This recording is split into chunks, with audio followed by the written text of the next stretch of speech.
మరి ఉపవాస దినాలు ప్రారంభించబడాయి, కొనసాగుతున్నాయి, ఆరాధనలు జరుగుతున్నాయి. మనం సాయంకాలపు ఆరాధనలో పాలు పంచుకుంటున్నాం.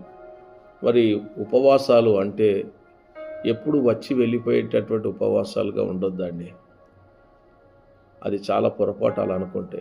ఉపవాసాలు ఎలా ఉండాలంటే, ఆ ఉపవాసాలలో నీవు నేను మారేటట్టుగా, మార్పు చెందేటట్టుగా, ప్రభు కొరకు బ్రతికే వారిగా ఆ ఉపవాస దినాలను మనం మార్చుకోవాలండి.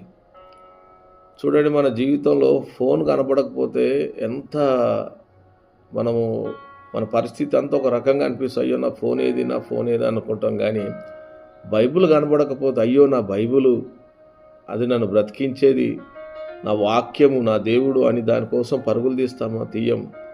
అదే ఫోన్ కోసమైతే పరుగులు తీస్తాం. అది కాదండి జీవితం.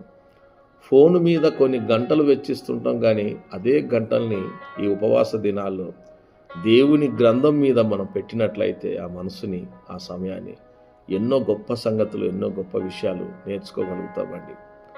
చూడండి, ఒక మాట మీ ముందుకు నేను తీసుకొస్తున్నాను. ఒక టీవీ కొన్నాము, ఒక వాషింగ్ మిషన్ కొన్నాము. అది పాడైపోయింది అనుకోండి, దాన్ని బాగు చేయడానికి కంపెనీ వాడు దాంతోపాటు ఒక మాన్యువల్ బుక్ ఇస్తాడు.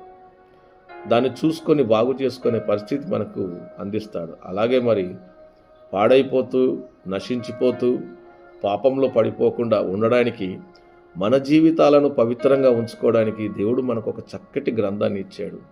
అదే ఈరోజు మనందరి చేతుల్లో ఉండేటటువంటి పరిశుద్ధ గ్రంథం.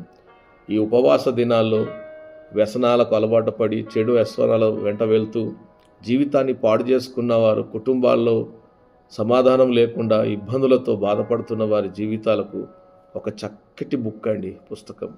దేవుడిచ్చిన గ్రంథం, పరిశుద్ధమైన గ్రంథం. దాన్ని మనం విప్పి చదవగలిగితే మన జీవితాలు కట్టబడతాయని నేను మీకు జ్ఞాపకం చేస్తున్నాను. అందుకే సిలువ దగ్గరికి రావాలి, సిలువను చూడాలి. సిలువ వైపు ఎవరైతే కనులెత్తి చూస్తారో ఆ సిలువలో ఉన్నటువంటి ఆ కరుణామయుడు, కరుణమూర్తి మన జీవితాలకు వెలుగునిస్తాడు. మన జీవితాలకు కావలసినటువంటి ఒక మంచి మార్గాన్ని చూపిస్తాడు. ఆనాడు అందునైనటువంటి వాడు ఆ బల్లెముతో క్రీస్తుని పొడిచినప్పుడు ఆ పొడవబడిన చోటు నుండి, ఆ ప్రక్క నుంచి కారినటువంటి రక్తపు బిందువులు నీరుగా కారి గాలిలో ఎగురొచ్చి ఆయన మీద పడ్డప్పుడు ఆయన కళ్ళు తెరవబడ్డాయి. ఆయన నిజమైన దేవుడు అని తెలుసుకున్నాడు. మరి ఈరోజు మనం కూడా ఆ రీతిగా ప్రభువుని తెలుసుకొని దేవుని కోసం జీవిస్తాం. దేవుడు అటువంటి కృపను మనకు అనుగ్రహించును గాక.